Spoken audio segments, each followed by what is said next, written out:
You're now listening to Sound Talent Media. Check out more shows at soundtalentmedia.com. Hey, what's up, everyone? I'm Matt Migaki, the vocalist of Cryptopsy and the host of the Vox and Hops Metal Podcast, where I sit down with fellow metal musicians. We talk all about their lives and music while sharing killer craft beers. If you've ever wanted to sneak backstage and share a beer with one of your favorite musicians, well, Vox and Hops is the podcast for you. This week on the podcast, I dropped a killer episode with Johannes Ekström of Avatar. There is this episode and over 440 other ones to help you enjoy life, metal, and craft beer. So what are you waiting for? It's time to become a Vox and Hops head. Cheers! Yeah, he's like, man, I'm so tired of talking to the president. I just want to talk about turkey farts.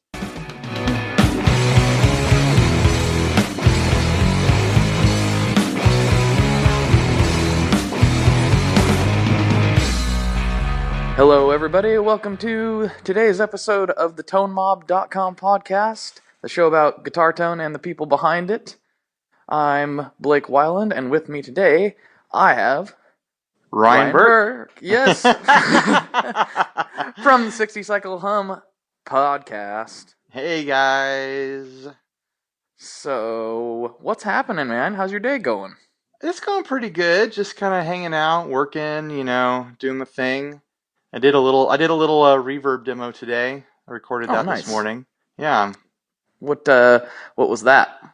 Oh, we did a shootout a while back ago between a bunch of reverb pedals, and I got a couple new reverb pedals, so I kind of did a follow-up to that. So that's probably already out. Yeah, definitely. You're not going to put this episode out tomorrow, right? No. Okay. You're a little ways out. Yeah. So you guys, go jump on our Podbean or on our YouTube channel, and you can see the reverb shootout. It's not a video. It's like I have like a photo on the YouTube, and then I have like the podcast recording of me doing it. So, but it's pretty good. People like it already. Showing it to a few people secretly before I publish it. So. Oh, secretly. Yeah, secret little previews for people. Are we gonna? Well, I guess everybody already know what reverb pedal did you add to the mix, or take one away, or? Well, the first time we did it, we had the Hall of Fame from TC Electronic, and we had the Polera from Digitech, and then we also had the Topanga from Cattle and Bread, and the FRV one from Boss, and the HOV. The HOF, the Hall of Fame, and the Polera are gone now. And I picked up a Surf Rider from Solid Gold Effects. Oh, yes. Mm. And I also picked up a Surfy Bear Bifet reverb kit a while back ago, which is really an interesting beast. So I kind of put those into the mix back with the Boss pedal and with the Topanga to just kind of see how they compare. That Surfy Bear, I'd never heard of that before you guys were talking about it on your show. That thing looks really cool. Could you kind of describe that for everybody who doesn't know what that is? Sure. It's a really kind of niche thing specific to, I think, like the surf guitar kind of community. It's this guy in Sweden, either Sweden or Switzerland. I always mix them up. But he makes a circuit board that like directly copies the signal path of the Fender tube reverb unit that has tubes and a real like a reverb tank in it and everything like that. Only he replaces the tubes with bifets, so it's just a little circuit board that you could fit it into a pedal or stick it anywhere, and then you connect it up to an actual spring tank, and it's like having like a full-on reverb unit.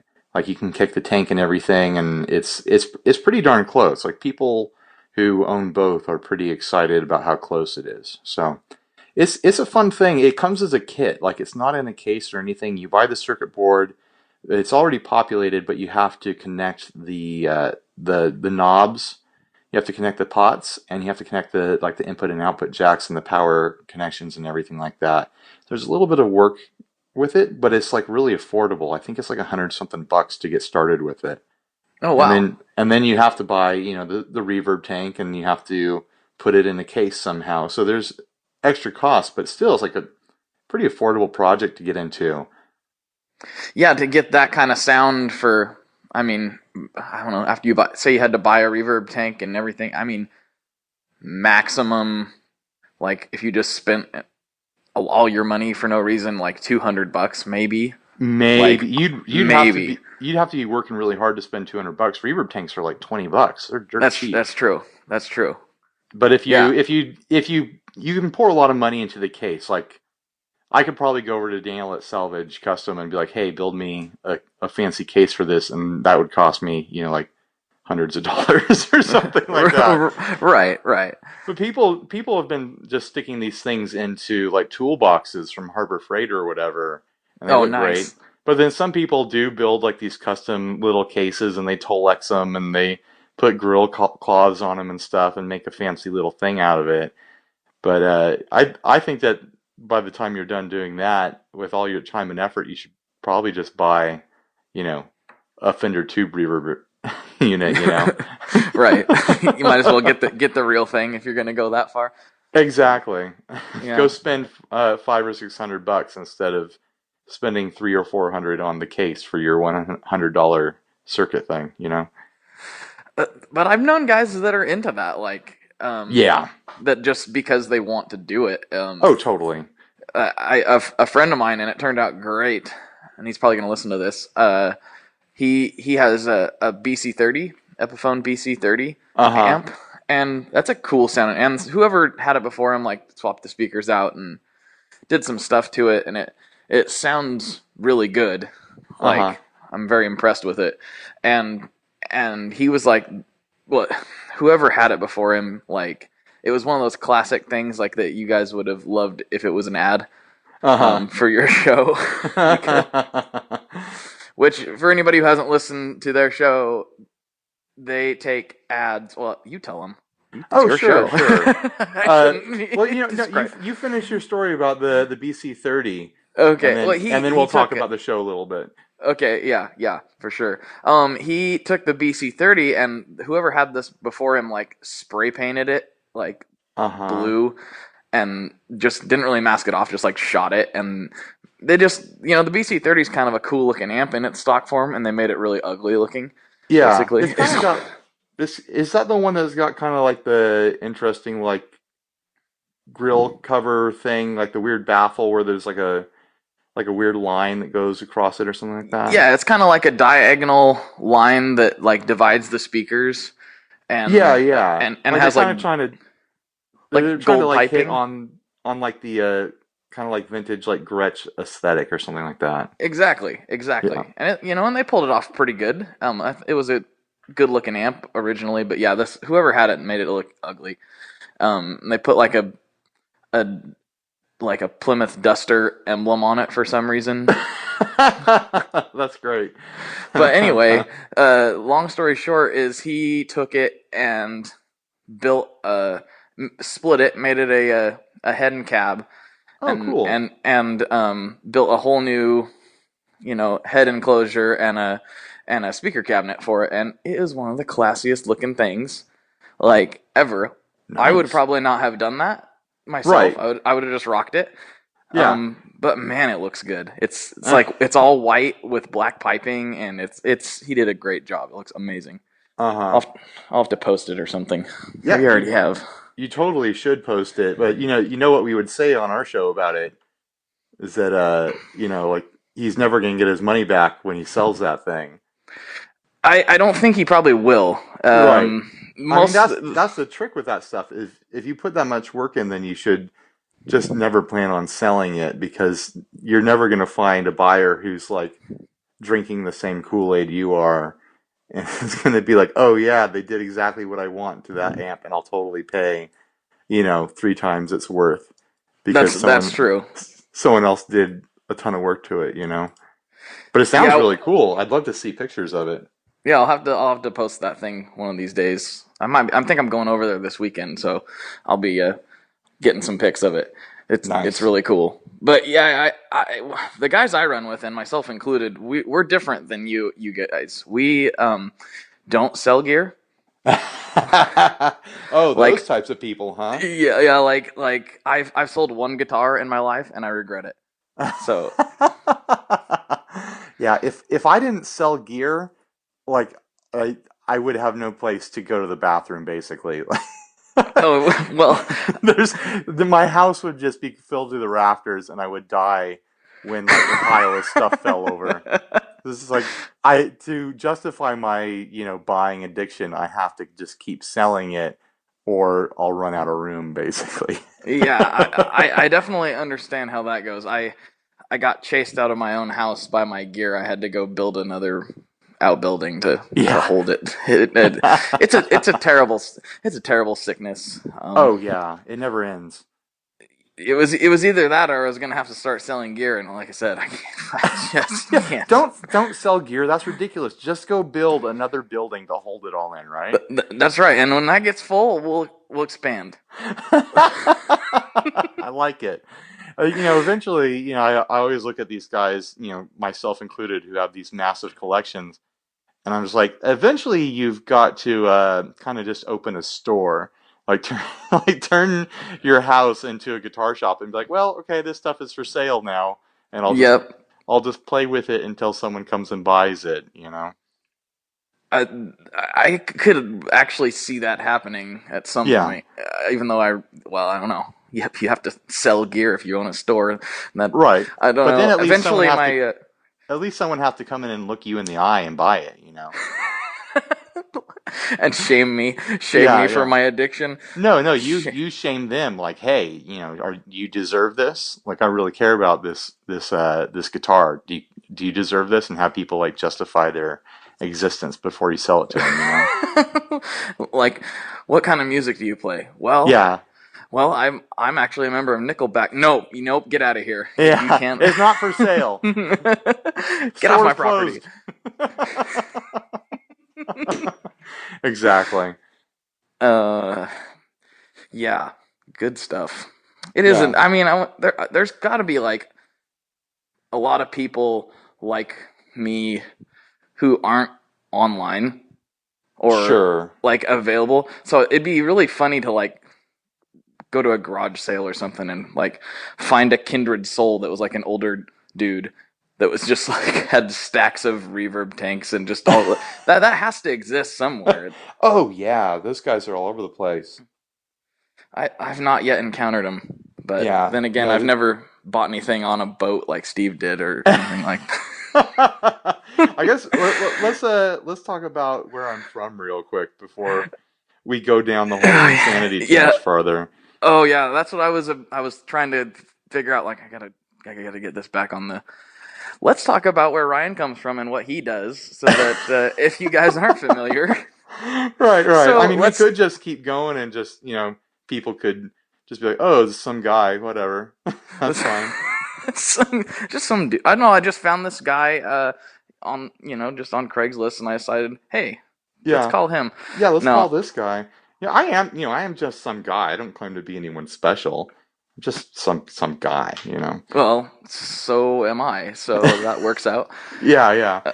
So yeah, I should since we brought it up, let me segue into my classic question, which is, Sure. what's your musical backstory, and how did that lead into doing what you're doing today? Okay. Well, let me start that a little backwards, and I'll just say what I do today first, Okay. and then I'll talk about my background.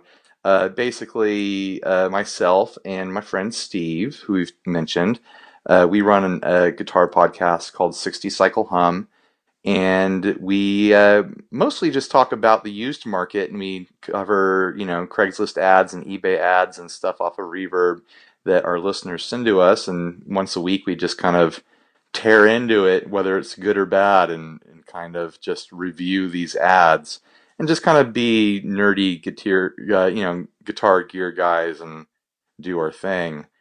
Okay, so that's who I am. I'm the guy from that show. All right, so what was the other question? Well, do you like brownies? Oh yeah, I love brownies. Okay, good. That was all right. That was End of the show. question. All right. Yeah, See you show's guys. done. See you next week, guys. What a great show. Uh, Anyway, no, I wanted to know like what your musical backstory was, Yeah. how you started playing, and then how that led into your show. Sure. Well, I think if I have to get into my musical background, then I have to go way back before I even started playing. And I guess the general gist of it is that I grew up in a pretty, my mom was pretty conservative, kind of like a Christian kind of family, and so I wasn't really allowed to listen to whatever music was happening in the time that I was. I was born 81, so figure when I was in elementary school and kids were starting to listen to music, it was all kind of like 80s hip hop and, hair metal and Michael Jackson and all that sort of stuff. So I didn't really have access to that whole kind of popular music kind of world, but my mom would let me listen to oldies stations for whatever reason. Like she figured that probably figured that she was familiar with those songs and knew what I was getting into, and I wasn't going to be told to kill myself listening to Judas Priest or something like that, Like she didn't, as far as she knew, there wasn't, backwards masking in Diana Ross songs. So That's what she thought. yeah, that's what she thought. You have no idea what's in those music. It's insane. But yeah, I was allowed to listen to oldie stations, and I didn't have any problem with that. I loved it. I still really appreciate that kind of musical education that I got to give myself by basically spending probably the first, 3 or 4 years of my independent music listening life just kind of soaking up older stuff. And there's not oldie stations anymore, not here anyways, that cover that ground. It's all, classic rock is the closest thing we have to oldies now. But there used to be stations that would cover, everything from like doo-wop up until, like late 60s kind of psychedelic sort of stuff. So that's kind of what I was listening to. And the what always really grabbed me was the older instrumental tracks, like old surf rock, old kind of like soulful instrumentals and stuff like that. I always really dug those.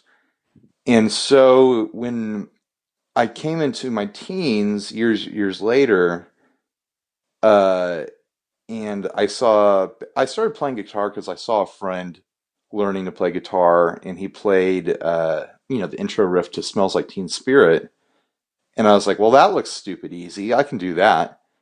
And so there was an old acoustic guitar in my family's closet, and I pulled it out and I started teaching myself. And almost immediate, it was like, okay, there's all the music that my friends listen to and says on the radio, but I really want to learn these old instrumental tracks, like old like surf rock songs and old, these old soul songs that were instrumental that didn't have vocals or had very minimal vocals. Like for some reason those always grabbed my attention. So that's kind of like always been the base of what I'm attracted to in music. And of course, learning when I was a teenager, I ended up being in, various bands and playing with friends and stuff. And I was in a band with Steve, and I've been in bands with other people that were always, you got to compromise. You can't play just the stuff you want to play. So I kind of developed more of like a punk rock style and was writing songs and singing and stuff like that. But I was always kind of thinking like I'd love to do like the instrumental sort of thing. And in the past, I think 3 years ago, I finally got around to starting like a surf rock band. So that's kind of what I've been doing ever since. So that's kind of my musical journey in a nutshell. Like there's a lot more in there that I could talk about, but it's like, why even bother getting into it? But I think as far as the start of I probably should have rooted that more in terms of what I'm doing that we're talking about, like the guitar podcast.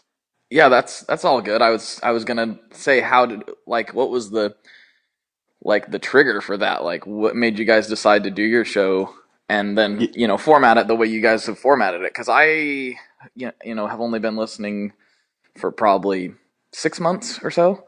So I don't know what, like, the older, if it's always been that way, or what you guys have been doing, or what you guys did in the past. I mean, it's pretty much the same as what we started doing. The only thing that's different now is that we're doing the demos, and people are sending us stuff to review. Like, that's the only thing that's really changed. And I guess the start of the podcast is that, like I said, Steve and I were in a band together, kind of grew our friendship early on that way. And then, we're both working professionals with desk jobs. So throughout the day, we would, send each other gear ads early on from, eBay. And then when Craigslist came along, and then, of course, Reverb and stuff like that. And while we were working our jobs, we would just be instant messaging ourselves back and forth, like all these ads, different deals that come on, and, talking about gear.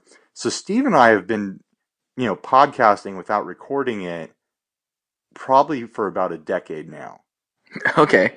And then, must have been like 3 or 4 years ago, both of us started listening to podcasts.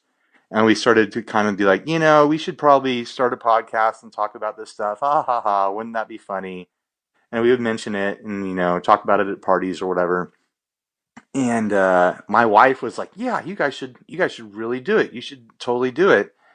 And so we talked about it seriously. And, we, being musicians, we already have the gear laying around. We already have microphones and mixers and stuff like that. We already know generally how to record and how to, set up the situation. Of course. So what the thing that really took us the longest time was picking the name.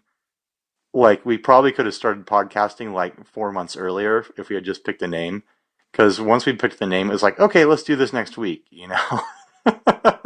So just like it's starting a band, the name is the most important part. Once you have that figured out, you know what you're going to do, right? Oh man, I can definitely relate to that. Yeah. Oh man, so much. So it's basically been the same format ever since we started. We're just doing what we've always done, is just talking trash on the used market and ads that people put out, and also talking trash on anything new that hits the market, and talking like it's basically just friends sitting around, talking about the things that they care about, which happens to be gear in this case, Right. And that's kind of, I think a goal of ours from the beginning was to take this kind of microculture that we had developed with each other and this way of talking about gear, and make it available to other people who want to talk about gear the same way, but maybe don't have, like a close friend that they can do that with, or a group of people they can do that with. So we can kind of be that person, Right. You can be their best friend. Exactly. We can be people's gear buddies, where when they see something they want to talk about and their wife is just sick to death of hearing about it, then they can come talk to us, Yeah, I gotta admit that just kind of had a light bulb click on for a moment, that I am really spoiled in that two of my best friends are gearheads. And, we do similar things and constantly talking about it. And it didn't really dawn on me until you said that there's gearheads out in small towns somewhere that have nobody to talk to about fuzz pedals. Like, oh, sure. I didn't really think about that until just now. I've always been so spoiled. Yeah. Or, the guy who gets, he gets the new amp or the new guitar or pedal or whatever, or heck, a new like cable or strap, and he's got no one around to show it to. It's like, if a tree falls in the wood, does anyone hear it? He's right. He's standing around like, who do I tell? Oh, I'll try to tell my wife. Oh, she doesn't care. I'll try to tell, my friends who don't play guitar. They don't care. It's like, you gotta share these experiences, because there's this culture around this stuff that is, it's different than music culture. It's gear culture. you know? It is. It's very different. And because I know plenty of guitar players who don't care. Yeah, totally. And that's fine. Like okay, like they're probably a better guitar player than I am because of that. But yeah, exactly.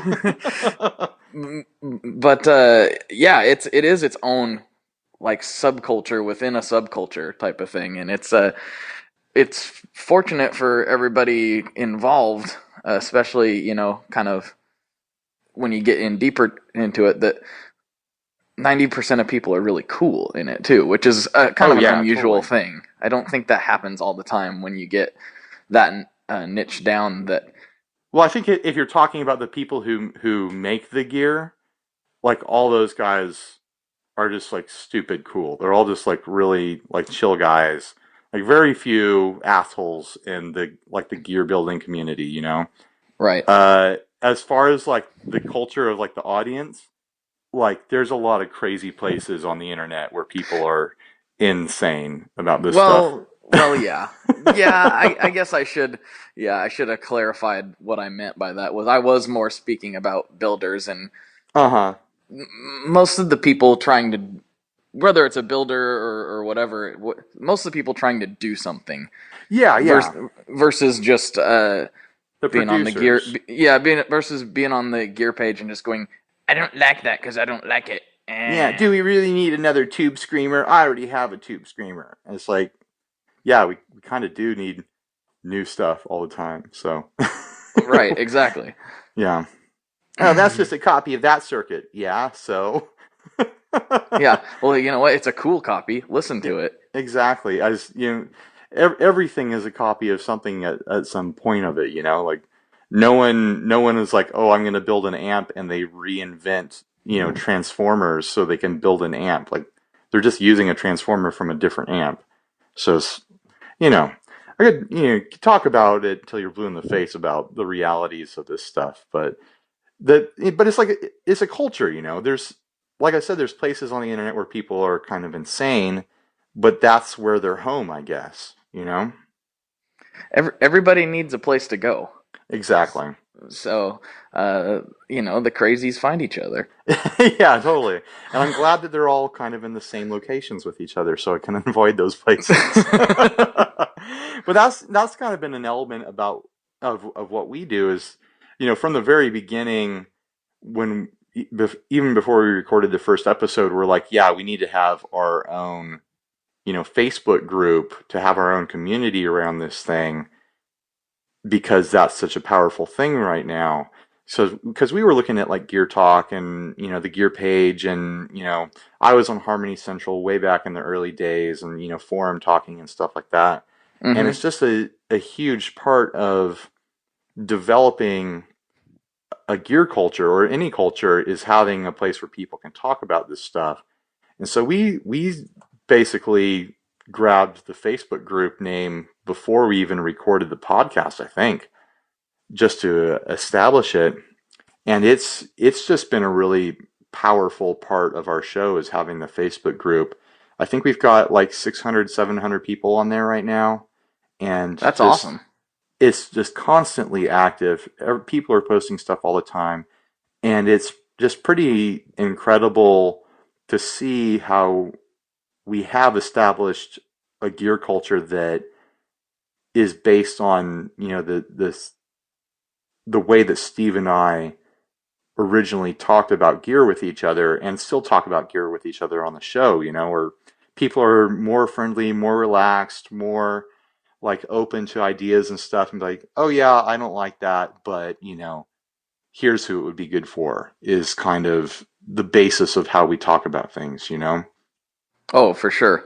So it's not one of these places where people are like, oh, you use that, oh, that's a bad idea, you should use this other thing.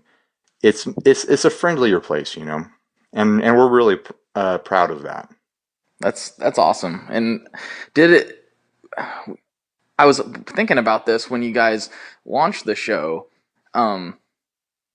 Did you just like start doing the show and just put it out there and people kind of found it, or did you have a different way of letting people know it was there? Like, how did you go about that? Gee, I don't remember how we kind of announced it. I know that we recorded, I think, like 3 episodes in one night, Mm-hmm. or like we recorded 2 weeks in a row, like 2 episodes at a time, and then kind of published them all at the same time just to see what would happen. And I probably promoted it on Gear Talk. Um, we mostly just told our friends about it, and I think that was just it at the beginning. I think for the first probably month or two, we had like 50 listeners max. Right. And then, I have to give props where props are due. We went and did a recording at Salvage Custom, the pedal board maker, because we're good friends with that guy, with Daniel Tyak out there. And he's just got a huge internet following, especially back then. Like he was, a hot topic. Lots of people, were either praising him or trashing him, basically. And so once we had him on the show and did a thing there, then it was like, okay, now we've got hundreds. And then that grew into where we are now, where we've got, I think around a couple thousand people listening to us. That's So, awesome. That's yeah. awesome. That's been about a year and a half or so, you said? We're actually coming up on 2 years when I think about it, because I think we started in January of 2014. That's very cool. That's Yeah. awesome. And then were you directing people to the Facebook group from the beginning? I think so. I think I haven't gone back and listened to old episodes like ever. So I only listen to the new episode when it comes out, just so I know like what pictures to post and what jokes to reference and stuff like that. Because I forget the whole thing, 5 minutes after I record it. It's like I don't remember what I said, so I go back and listen to it and see if there's any memes I can harvest out of it or something like that. But Right. yeah, I haven't listened to old episodes in forever, and I'm kind of afraid to, because the audio quality just wasn't there for probably the first, like 20 episodes or something like that. We always tell people who just discovered the show, like, listen backwards. Don't go to the first episode. But I think on the first episodes we probably were talking about the Facebook group and like, oh hey, we have this thing. If you're listening, you should join it, sort of thing. Very cool. Very cool. So you guys recently started doing videos. Yeah. And they're awesome. Oh, thank you. I'm trying to remember how many times I watched the intro / showed my buddies the intro for the JHS Muffaletta. And yeah, I was literally LOLing the first time and second time. Laughing out loud, huh? Yeah. Actually, literally doing it and not just typing it into a phone. Yeah, I don't know if I can say that we just recently started doing videos. Well, I guess this year. Yeah, they've been. I should say they're recently causing more of a stir. Let's Yeah. put it that way. I think we've been putting our backs into them a little bit harder, probably in the last 6 months. Gosh, when was? Let me. I'm here at my computer. Let me see if I can get a date stamp.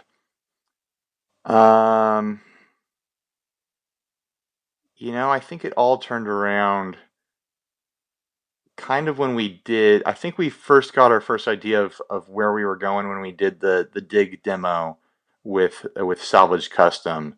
He got a dig from Strymon before it was announced, and so we went out there and shot a demo, and that's kind of where we developed the prototype for how we shoot demos now. We had done stuff before, but it was always just me kind of screwing around one camera, like just using the audio, capabilities of the camera to capture something. And then we went out to Salvage and like, let's really do this up. Let's, do something a little theatrical and have some fun with it. And everything that we've done since then, we just kind of try to build off that and escalate basically to the point where, we're doing makeup and we're building sets and stuff and all kinds of ridiculous things. So yeah, we're kind of developing a name for ourselves, I guess. So it's a lot of work when we do it, and there's not a lot of money in it, but it's a ton of fun. Right. Yeah, I Yeah, don't think. Yeah, a lot of people I don't think realize that demo guys actually, the ones that not yeah, not the idiots like me who take their iPhone and go, right, this right, is what it sounds like, except you can't tell because I'm using my iPhone. right, Uh, right. the I people think there's that a pl- I think there's a value to that though. I whenever I buy a pedal, I watch almost all the demos that are out there for it. I watch the ones that are done on an iPhone or shot with a potato camera or something like that, and then I watch the ones from Pro Guitar Shop where it's like the most perfect demo you could imagine, basically. right, So I think it's all valuable, but yeah, you have to kind of put your back into it to be the guy that gets paid for it, basically. right. Yeah, I think a lot of people still don't realize that where I was going with that the guys that are good are getting paid. I mean, they're not getting Yeah. rich, but they're being compensated for their time. So Yes, yes. It's pretty standard. I don't know if it's a faux pas. No one has told me otherwise because we've talked about it on our show, but I have no problem being, out there with the details of how it works is it's really common to receive the pedal. In the case of pedals anyways, it's obviously different for bigger ticket items like amps and guitars and stuff like that. But it's not uncommon to receive the pedal plus pay to do a demo, and then you get paid basically on the merit of how many YouTube subscribers you have. right, So that's kind of what it's based on. And then there's people out there who I don't know if in the demo industry, but there's people in the YouTube industry who buy subscribers for those reasons and buy views and whatever. And I think you have to also develop a reputation with these people. And like we were talking earlier, everyone in the industry is really friendly and really nice. All these guys are connected. They all talk to each other. It's all word of mouth. You don't get on someone's demo list by being manipulative, basically. So exactly. it's an And interesting industry. I think that the manufacturers would be able to tell pretty quickly if a guy bought all of his followers because nobody responds to it. Right, totally. Like you've got, a video where the channel has 1 million subscribers and each video has 20,000 views, but then there's 2 comments on it, like what's going on? Yeah, it don't. Yeah, there's people that do that across all social media things, and I'm relatively new still to the social media stuff. Uh-huh. And I found that out, and I was like, what is the point? Like, I understand like inflating your numbers for people to like pay you more, I guess, or whatever. But Yeah. but I'm like, Well, I think I there want used to be real people, real people. exactly. Like I always I looked at it and was like, oh, is there some sort of benefit where you come up on search queues sooner or something like that? And then the more I thought about it, I was like, I want to know exactly how many real people I have. And the moment Mm-hmm. that you go and do that sort of thing, you don't have real numbers anymore, and you have no idea how many real people you have, even for your own information. And I want to, like I was saying earlier, I want to build a community and I want to build a culture and I want to have real listeners, not robots out there or, some guy in Taiwan who gets, a penny every time he watches 3 videos or something. Right. Then he has So, no idea what he's watching and doesn't yeah, care. he watches the first 10 seconds and then turns it off because that's what it takes to register a view or something like that. Right.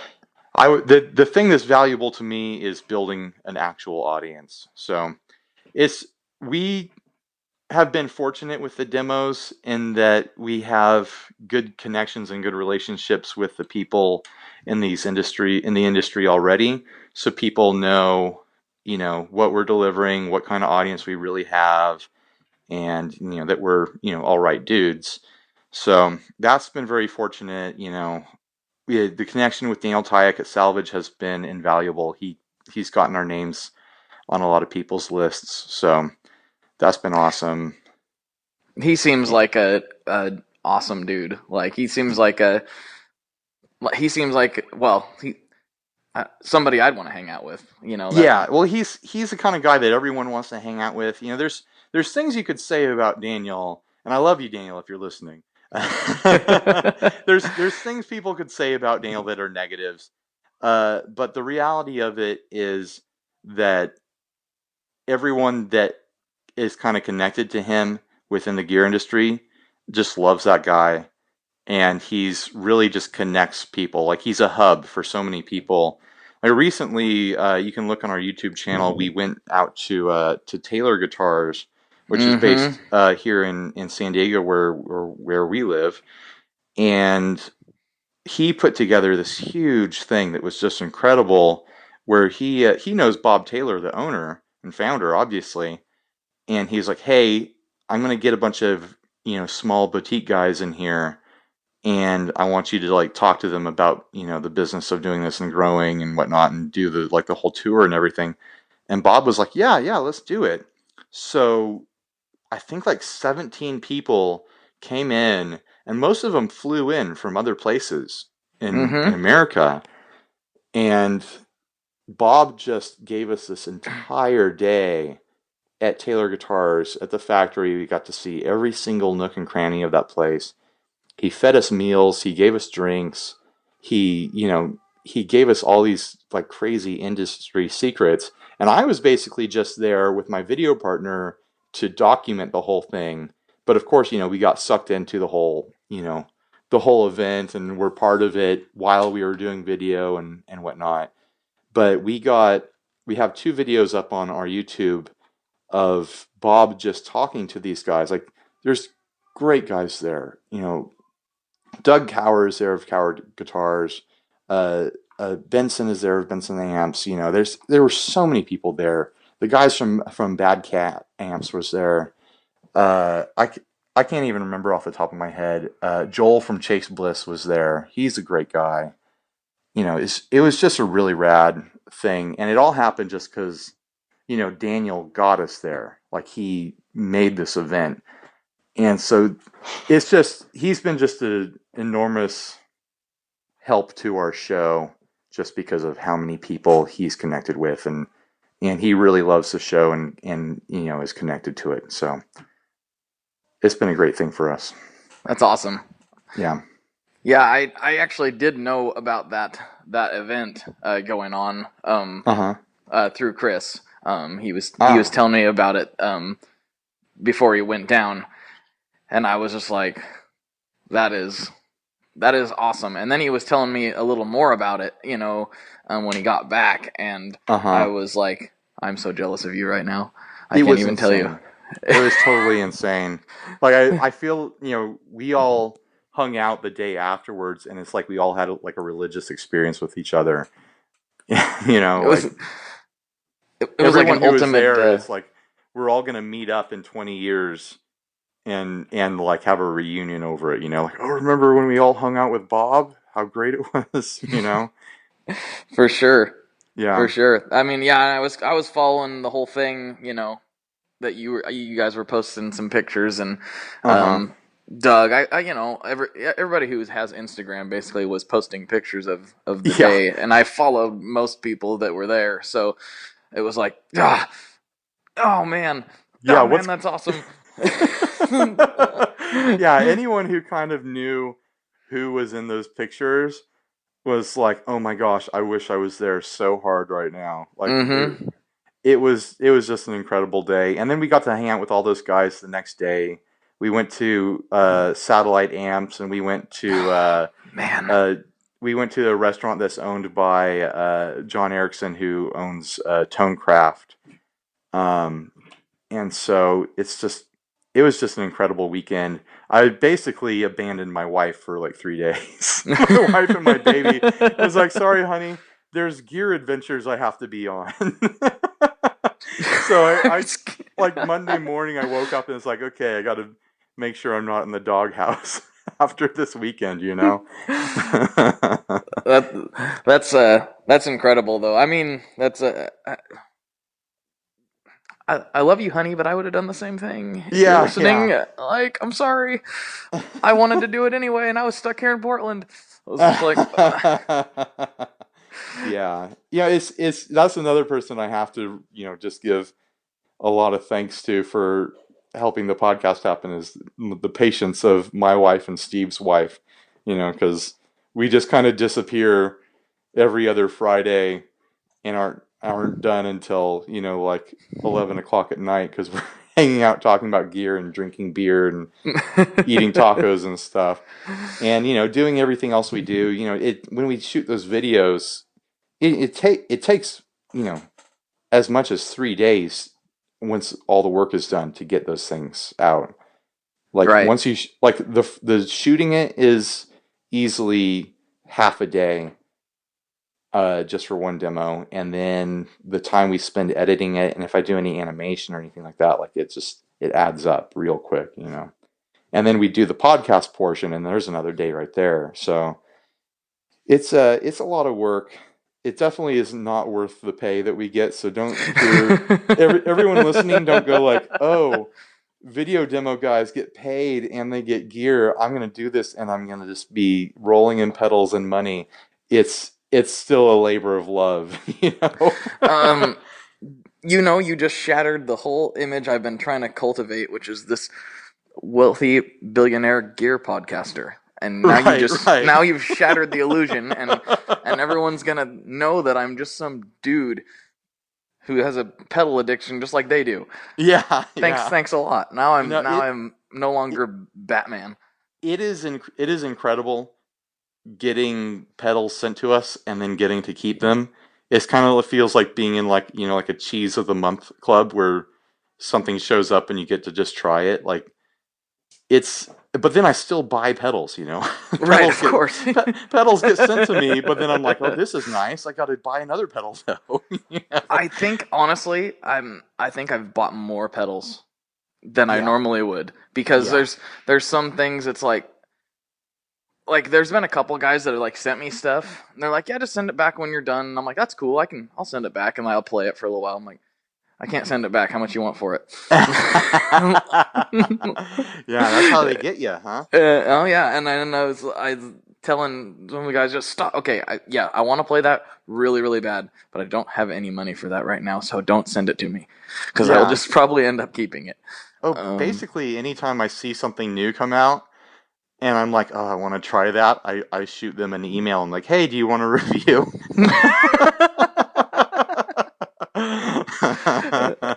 That's what a funny story is that we did the review of the Quilter tone block. Yeah. And the reason that I did that is because my amp broke. And I was like, oh, my amp broke. I kind of need an amp. Who should I? And I used like this vintage solid state amp for my surf rock band. Mm-hmm. I was like, who makes like a good solid state amp? I was like, oh, I got to try that Quilter company. So I just wrote him like, hey, you want us to do a review of your amp and we'll do like a video? It's like, yeah, totally. And he sent it and it was on my doorstep like 3 days later. I was like, yeah, just got to, ask for it. And you got to have kind of something to be able to show to be like, this is what we do, so. Right, for sure. Yeah. Well, and it's kind of one of those things where it's like, I've had a couple people ask me like how I get people on the show. Like Josh was on an episode and it was like, well, I was kind of introduced to him through Ryan McCaffrey and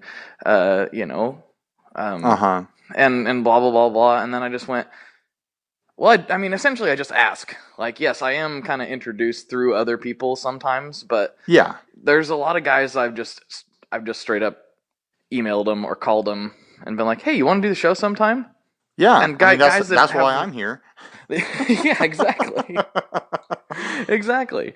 And a lot of guys that don't, well, it's, some of the bigger guys I've got, they don't even know I exist. So they have to like kind of vet me out first. But it's just kind of funny because like, how did you get that guy? And I'm like, I asked him. Yeah, that's all you got to do. And he said, okay.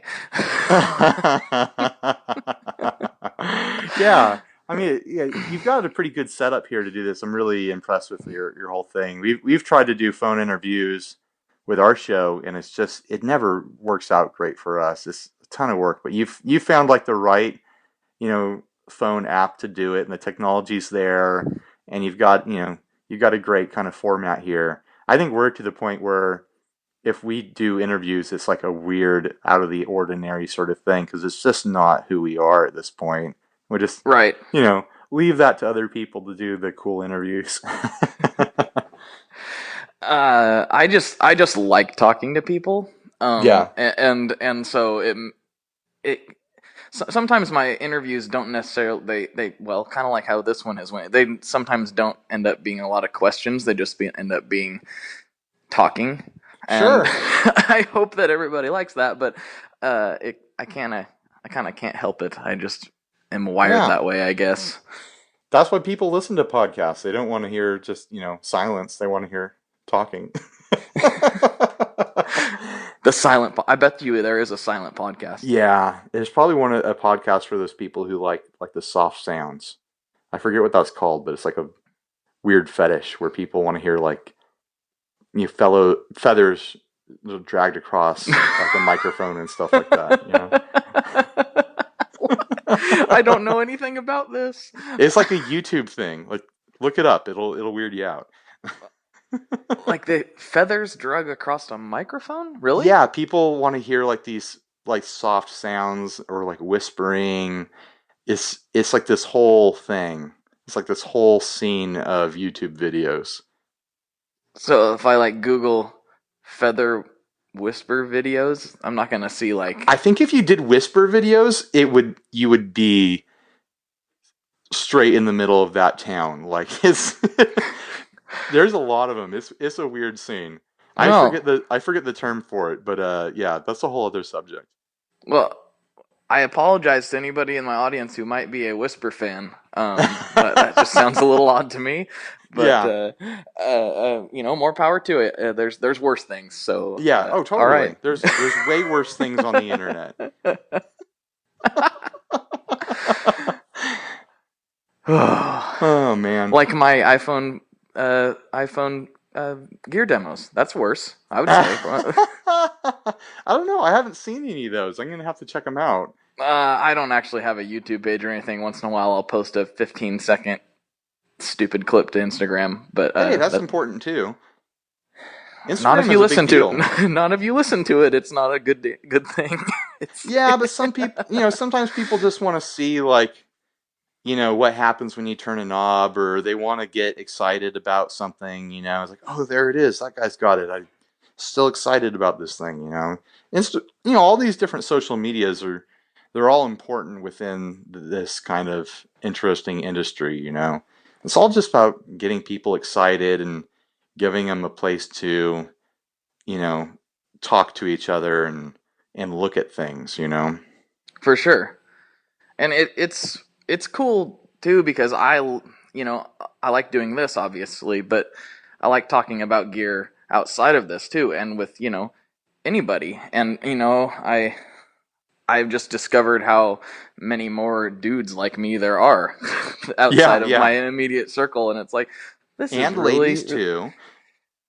That's right. I honestly haven't.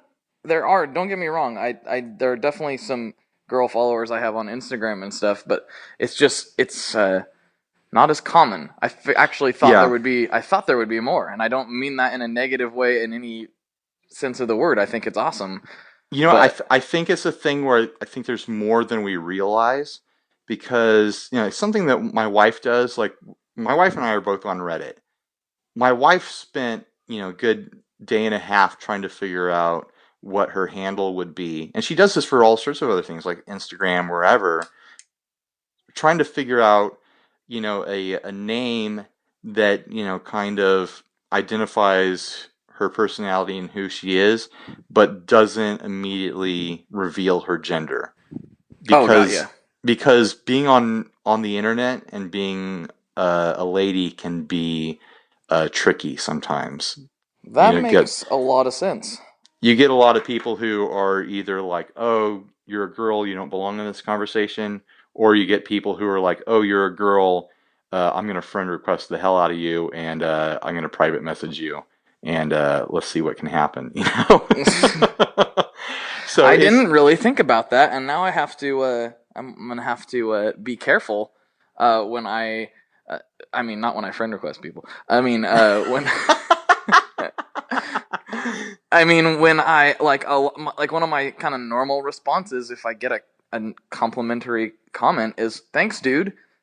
Sure. And it's like Well, that might not be a dude. Yeah, you can still call everyone dude, though.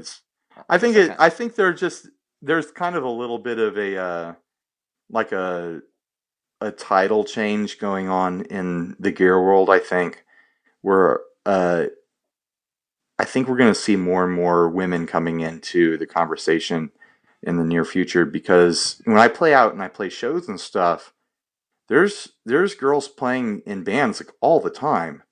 Right. Like, I see them everywhere. Like every time I play a show, there's at least a couple girls playing in other bands. So they're out there in the gear culture. They just don't have a voice or an identity in it yet, as far as people know online. I think they're there, but I think they're hiding. I see. You know what I mean? That could be. Yeah. Yeah. Well, I say the more the merrier. But I'm definitely not going to be one of those morons. Yeah, and so, some of these girls are making incredible music. I played with a band called La Ra. I have trouble with the name because they're supposed to do like the Spanish roll on that R. La Ra, something like that. Right. Okay. Just a kick-ass band. Had 3 girls in it. Just all just ripping musicians. The front woman had this beautiful Rickenbacker, and it's a completely just stacked pedal board. Like just every nerdy thing you could imagine was on there.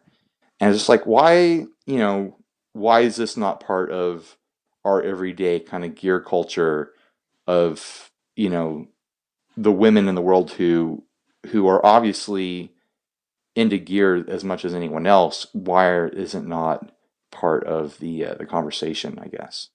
I don't know. Part of the scene. It's interesting because I bet you $100 that there's 10 times the conversations about like trying to convince your wife to let you buy something versus this cool girl guitarist rig, Yeah. I mean, I think you're right. I think that's going to change. I wonder how that goes. Like when a lady musician is married to a guy who's not a musician and she's buying gear. I wonder what I wonder what that relationship dynamic is, because the dynamic of the husband buying another Tube Screamer clone it's a classic. Is a classic. Everyone knows what that's like. Like, oh, don't you already have 3 of those pedals? Yeah, but this one just came out. Like, what is the dynamic when a wife is the one, bringing home all this random gear? I'm sure it's exactly the same. It's probably very similar. Like, I can't imagine that it's any different. Yeah. Except that I was joking with my wife that she should start her own like Facebook group and call it Gear Widows. And it can just be for all the wives of musicians, Oh, that would be so good. Yeah. Oh, my wife could relate to that so bad. He comes home and then he talks to me for 10 minutes, and then he goes out into his room, and I don't see him for 3 hours, and he comes back and he's all sweaty. And he just bought a guitar and he's already looking at new guitars? I don't understand. I just don't understand it. He can only play one at a time.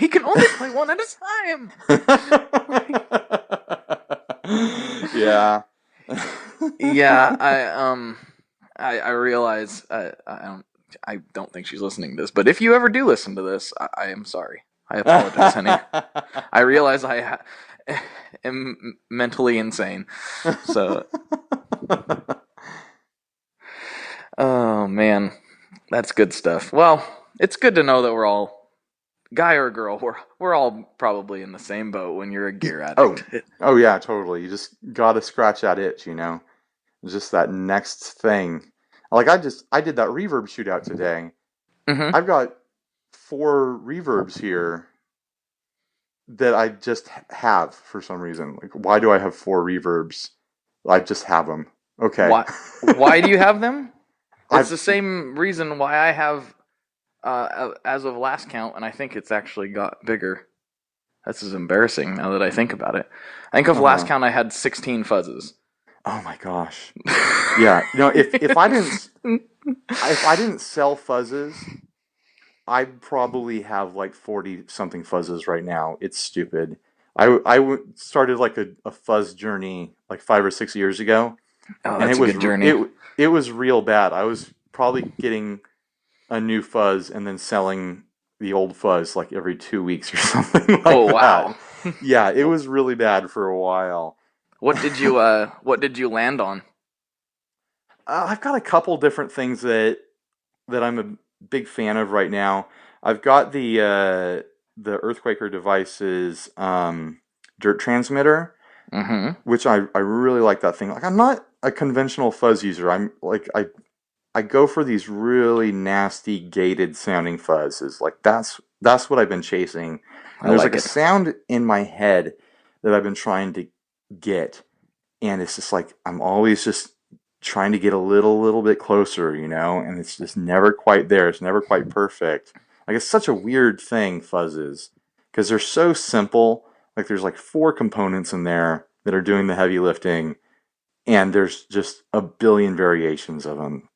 But I got the dirt transmitter. Something I got recently that really surprised me, because I bought it to do a flip, because I was like, oh, I can buy this and then resell it and make a little money. I got the Electro Harmonics Germanium Big Muff, which is like a 2-sided pedal. There's an overdrive on one side and a fuzz on the other side. And I was like, this is gonna be stupid. Whatever. I'm not even really a huge Big Muff guy. It doesn't sound like a Big Muff to me. It sounds like an old like super fuzz, Oh, like really? When you combine them just right, like you get this really great, just gritty, gated fuzz. I've been really stoked on it. I need to do a little video run through of it just because it's really cool. But it's like, it's not a boutique fuzz, and that's what everyone looks at these days is, the fancy boutique stuff like Electro Harmonics. They do really cool stuff, but, I think most people look at that pedal and they're like, pass. I'll go, look at what this other small company is making. But I think it's a really wild concept. Is it consistent? You know how germanium can be a little off depending on like the temperature or whatever. Does it seem to be a fairly consistent pedal? I haven't noticed anything like that, but then I live in San Diego where it's kind of the same temperature all the time. So I know that germanium's like if you get them hot or cold, it can change, but I haven't noticed that at all. You should do that. I think it was Eric Johnson who did this with his fuzz faces. I think. I could be wrong, but I think it was Eric Johnson. He'd put them in the freezer. That would be a fun video. To see what it's like. Yeah, totally. I have a couple. I have a couple germanium things. 99% of what I have is silicone, whatever. Like you like a fuzz face sort of sound. I am a huge Big Muff fan. I don't have that many. That's probably like if I've said before, my Desert Island fuzz pedal would be my I got a Big Muff it's basically a green bubble font, but it's in that weird transition area where they're going to the black finish, but it's still a big box. Yeah. It's basically a green bubble font, and that is probably my Desert Island fuzz pedal. Nice. That said, I don't have any other muff like clones or variants. I have fuzz face variants and like tone bender variants and nice. and super fuzz Nice. things like that. So I try to look for the glitchy stuff too. Yeah. But for most of the music I play, the Big Muff is kind of a crucial component to that. So Yeah, I've got a couple big muffs around. I've got the McCaffrey and I've got the JHS Muffaletta now. oh man, those are both really cool. They're really, really great. I really love the McCaffrey, the green vodka for Mm-hmm. doing like lead work. Like it's just really just tight, creamy pedal. Like I don't even think about it as like a fuzz. I think of it as more like a lead distortion, you know? Like you put a little bit of like hair metal delay on it and it just sings, you know? Yeah, And then that's an excellent pedal. yeah, Excellent. the Muffaletta is just it's just such a game changer. And I know that's been I think Josh was saying like it's his number one selling pedal now. It was their it was their biggest launch Yeah. to date. They It's sold like last they put a number out, which was a while ago now. They had sold 1,400 of them. They sold sheesh.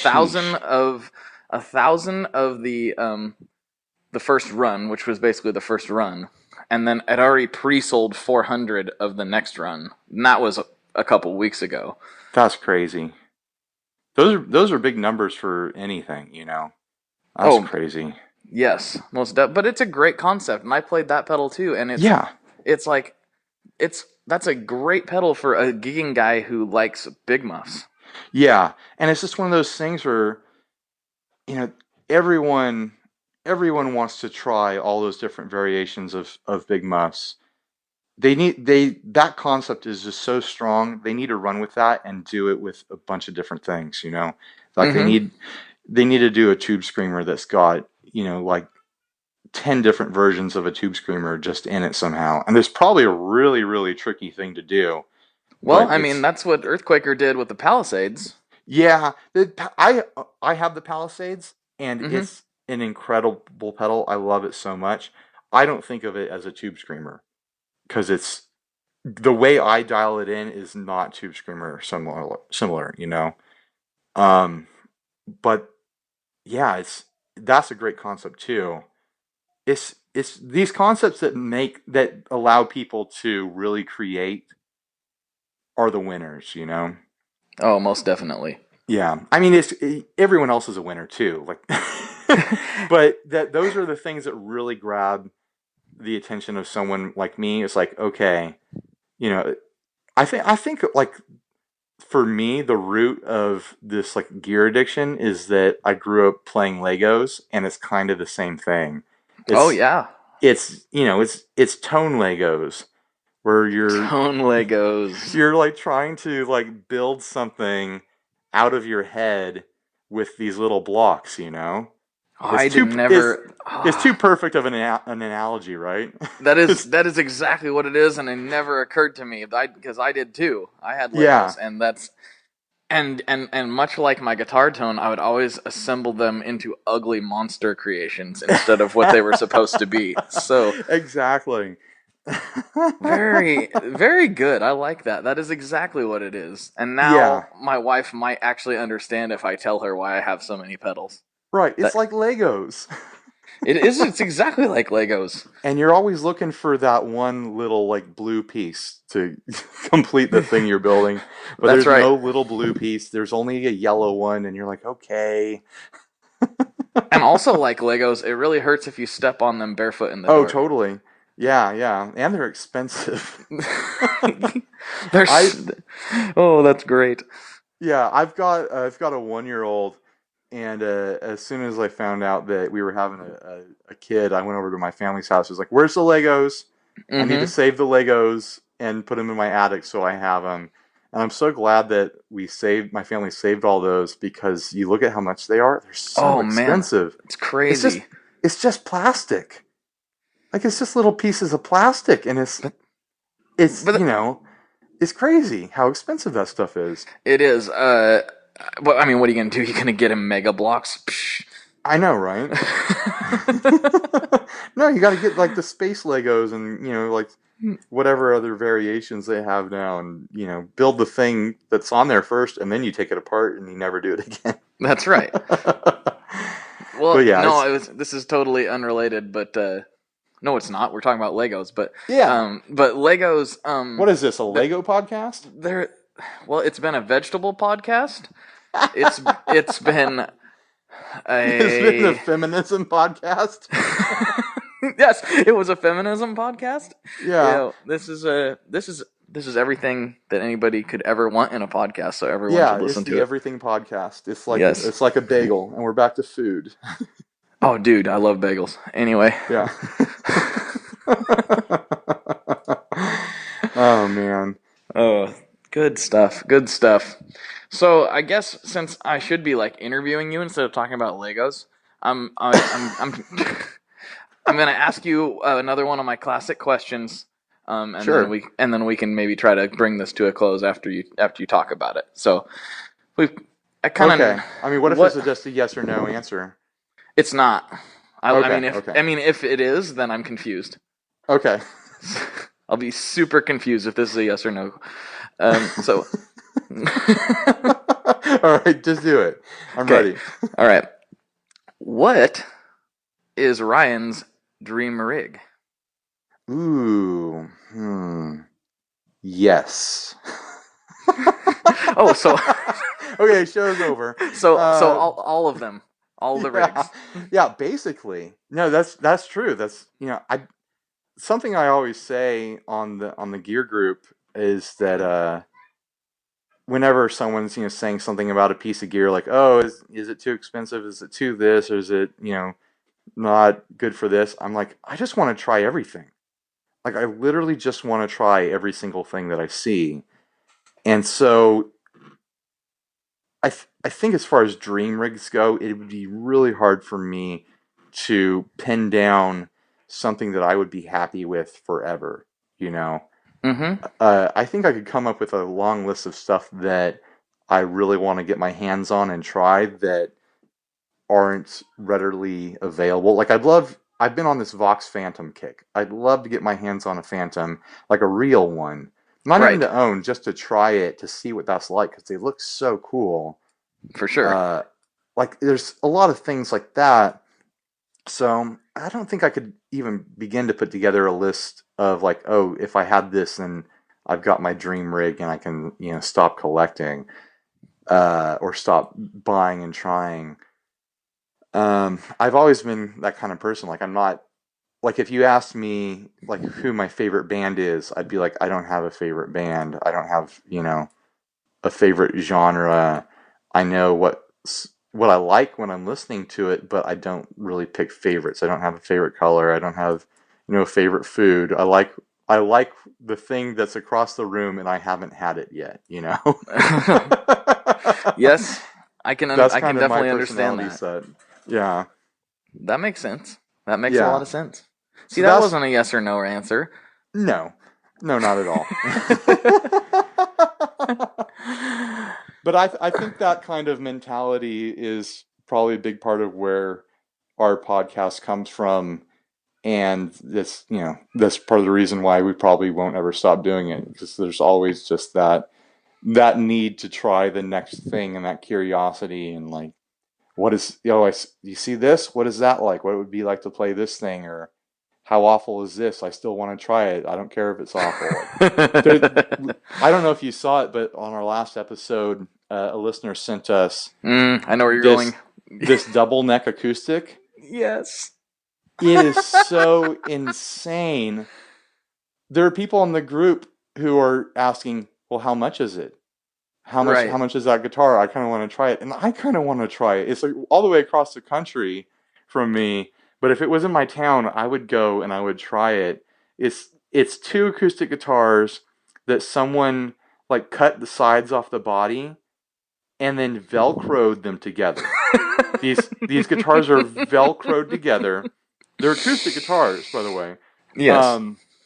And then the top guitar has a Bigsby on it that is like hanging off the side of it, of where the cut is, and the two bass strings on the acoustic are not attached to the Bigsby. So there's just 4 strings attached to the Bigsby. This thing is completely insane. We've been posting it around different places on the internet, and everyone is just like, what the hell is this? And there's that certain group of people who are like, I want to try it. I want to try it. How can I try this thing? You know, like I think a lot of people looking at it like, oh, that's garbage. I'd never be seen with that. I want to build a band around that thing. You know, like I want to manufacture an excuse for me to play something that stupid. So I'm trying to wrap my mind around. I've seen and reposted the picture you guys put on Instagram, and people went nuts. And I'm trying to figure out, okay, the two guitars together. I mean, minus the Velcro part. That part I'm confused about still, but right. Well, double necks aren't uncommon, but no. the execution of this thing is just insane. It is completely insane. The double neck part I get. Like, I get the theory, and okay, the guy didn't know how to put it together, so he Velcroed it. I guess that's weird, but whatever. I guess in theory I can explain that and rationalize it. The Bigsby with only manipulating 4 strings is very baffling to me. What does it mean? And he whoever did it built a little extra piece of bridge to hold in the 2 strings when he didn't have to. Like, there was just the decisions made on this thing that I just can't wrap my head around. And I don't know if the person is a genius or a lunatic. Like, it's They can be both. It could be both. They could be both. And the thing is, the ad wasn't even for that guitar. No, it wasn't. The pawn shop that posted the ad was selling a jazz bass, and they just put this thing in the background of the ad. And they've done this for a couple different ads. We found we were looking at their Craigslist in their area. Every time they post a guitar, they put this thing in the background. I think it's like their good luck charm. So I think like the real genius might be, well, he might be the guy who put it together for all I know, but is the pawn shop owner. Oh, totally. For putting, like, he put that in all those pictures on purpose. Like, you know that there's people in his neck of the woods who have went to that shop just to see it. Just to see it. And I actually, when I posted it to Instagram, there was a guy asking me if it was in North Carolina because he's 90% sure he's seen that guitar at that pawn shop. Yeah, it's like, it's his freak show, you know? It's like, you know, it's like an old-timey, like, freak show circus. Like, oh, come in and see the snake lady, you know?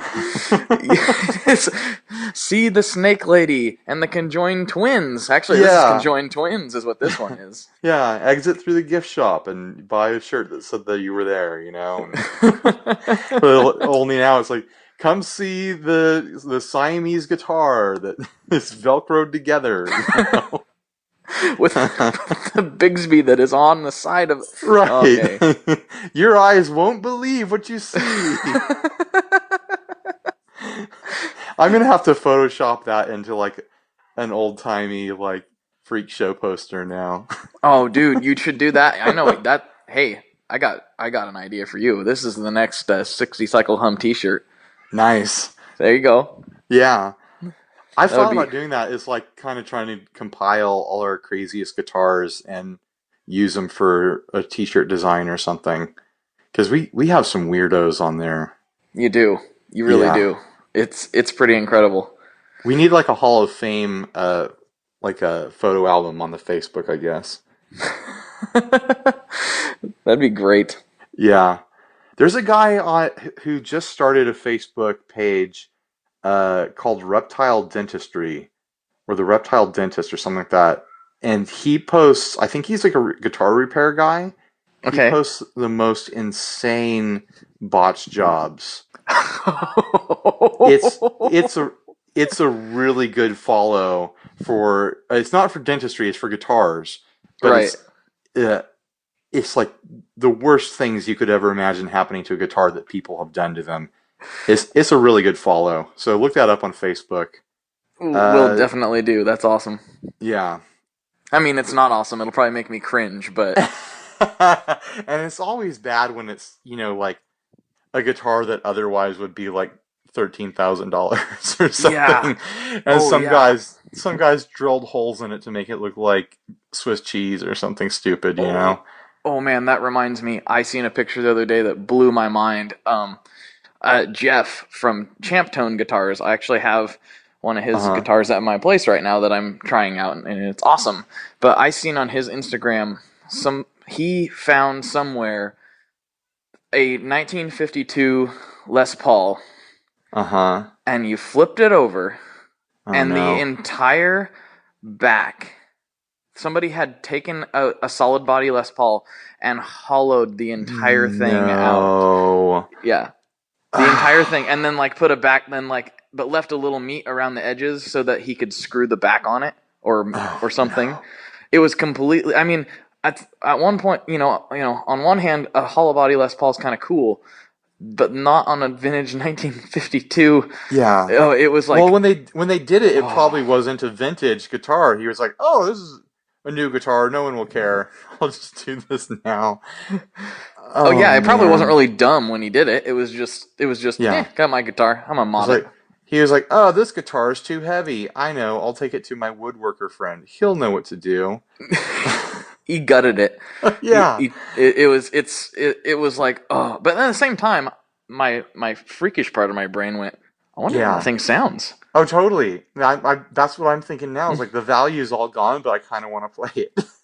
Oh yeah, it would be super light and probably super resonant, and like it would probably be pretty interesting sounding. Yeah, probably. But yeah, that's the thing is though that a big part of the culture of our show that we didn't talk about is flipping, like because it's so much about buying stuff and trying it out and then reselling it. Like a big part of our culture is making sure that you can have a profit margin when you sell it, So we talk a lot about that, and we talk a lot about, the true values of things and what would be a good, price to pay for certain guitars or pieces of equipment. And just anytime you do something crazy like that to a guitar, it's just over. Completely over. All that money's gone now. Like, it doesn't matter if before it was worth $100,000. Now it's worth, $1,500. Exactly. Because you did the stupid thing to it that no one can reverse, Right. I mean, it's amazing. Everybody listening already knows this. It's amazing how much just refinishing devalues a guitar, which I love refins for that reason. I can get a vintage guitar at a good, reasonable price. Sure. But, yeah, well, if it's a good refin, then like no one needs to know. But so often they're not, Well, it was even like I have an old Junior, and I've talked about it on the show before, that was my grandpa's. And, before I was ever into anything, I played guitar, but I didn't know anything about vintage instruments. Uh-huh. And I was 16 or whatever. Uh-huh. And my friend's dad was talking to my grandpa, who is a vintage guitar fan. And my grandpa was like, yeah, this old Les Paul's kind of beat up. Like, I think I might take it somewhere and have it redone. And he's like, no! Don't you dare! Yeah. And he's like, oh, and he just didn't. My grandpa would play guitar, but he never followed any of that stuff, and he didn't know, until later. He eventually figured it out, but yeah, it was that I forgot all about that happening until we started talking. I remembered that very clearly now. Oh man. Yeah, that's the sort of thing that just makes, it makes my guts feel like they're tightening up. Like, no, don't do it, don't do it. Mm-hmm. If you want a different color, then go get a different guitar, Go get a cheap guitar and spray paint that thing, Right. Don't spray paint the thing that there are people all over the world who are dreaming about it. Right. Well, and, I think, he was talking about having it professionally done. And I am under the theory that, even if my dad's friend hadn't spoke up, it's in such amazing condition, like if he would have taken it to any reputable shop, they would have said, no, we're not going to do that. You would hope so. You'd wish. You can always find someone though who will do the bad thing to a guitar, It's making my insides turn just thinking about it. He would have gone to people who had said no, and then he would have gone to an auto shop or something and got it sprayed at an auto shop. I'm I'm sick to my Which stomach is- over something that didn't even happen. Yeah, which is something I've thought about doing with cheaper guitars, like taking it by an auto shop and be like, "Hey, what color are you guys spraying today? You want to make $50?" Right? Oh, that reminds me of another thing, which it's a cheap guitar. Oh, we've already really went long, but I just want to throw this Sure. out there real quick because it's quite comical and it really fits in with your guys' show and what we've been talking about. Uh-huh. Same friend who does who did the incredible job on the Epiphone, he had an Ovation electric guitar. Oh, cool. I can't remember what it was. It was a cheaper one, like from the 90s or whatever. Okay. It wasn't anything like to get super excited about. It wasn't one of like the crazy shaped ones? No. It's like a Strat knockoff type of thing. Gotcha. Gotcha. It's just a cheap guitar. So this isn't like a horror story. It's just kind of funny. You mentioned the auto body stuff. It had 2 pickups, and he's gonna love this because he still has this guitar. And he filled in the neck pickup with like Bondo or something. Oh no. I think is what it was. And then painted it with like an auto body color.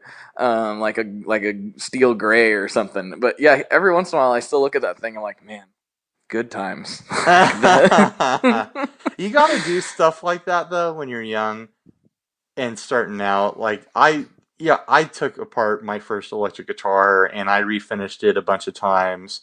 The first time I refinished it, it was just with just goopy layers of thick spray paint just dripping everywhere, and it never like solidified all the way because I got it so thick. And then I stripped it off and I did it again and I did it a little better. And then I stripped it off again and I just did like an oil finish on it, and then it was kind of okay. Right. But that guitar wasn't worth anything to begin with. I paid like $200 and something for it. Exactly. And then I sold it a couple of years ago for like $150. So I lost more money in spray paint than I did on the guitar.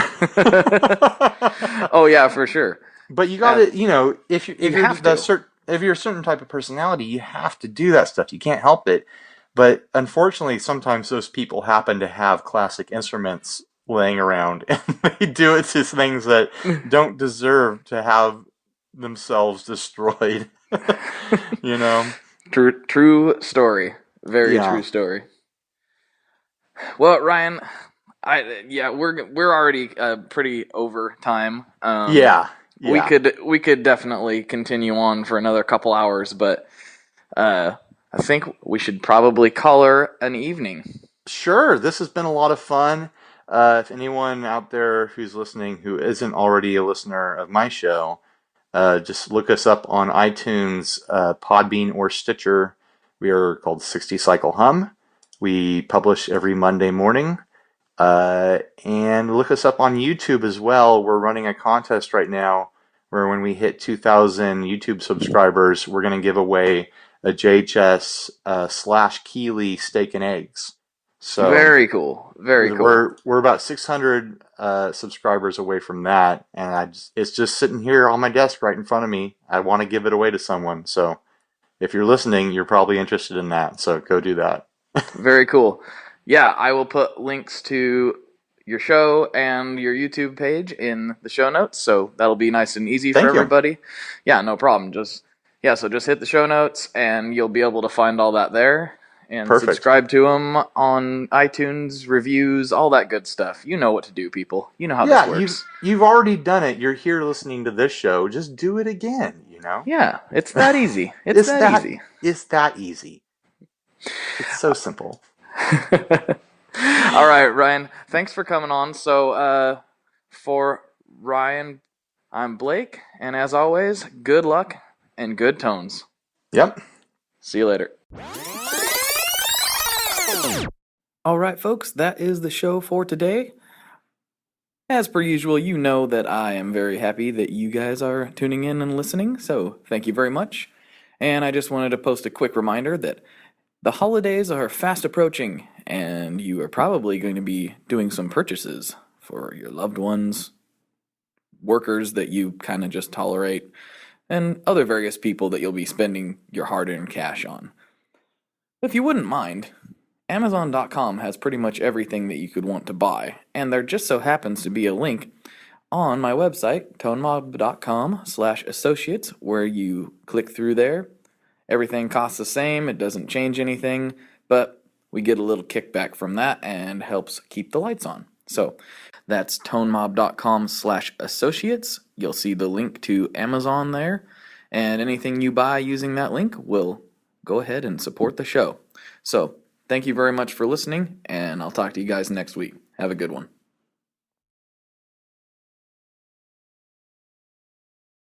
One last thing before we totally sign off here, I just want to remind you that if you do any shopping at Stringjoy, that's Stringjoy guitar strings made in Nashville, that will help me out as well. As I've said for years, I'm heavily involved in that company, and I really do think they're making the best products on the market. So if you would like to try custom strings, go to tonemob.com/stringjoy and check them out today. I seriously love what the team down there is doing. I help them out with all kinds of things, and by you supporting them, you are also supporting me as well. And hey, you need some strings, so why not get some custom strings just for your guitar and playing style? Again, the link for that is tonemob.com/stringjoy, and that will take you right to their website, and you can do all your shopping through there, and that will help everyone involved out. So thank you very much. Talk to you next time. We are brought to you by the wonderful folks at Gun Street Wiring Shop. Yes, Gun Street Wiring Shop. I've talked about them before. I used to say based out of Bend, Oregon, but guess what? Sean moved to my neck of the woods. Sean's in Portland. Sean is awesome and has helped me with a bunch of stuff lately. And if you have wiring needs for your guitar, he can help you too. If you want to get weird with it, he can get weird. If you just need to spruce things up a little bit, there's your guy. He takes all the guesswork out of doing your guitar wiring, and he makes it simple, and his customer service is top-notch, and I can't say enough good things about Gun Street as a company. I really respect Sean and what he's all about, and the product is top-notch. I've got 3 different guitars that now have Gun Street harnesses in them, and I could not be happier. So go to gunstreetwiringshop.com and check them out.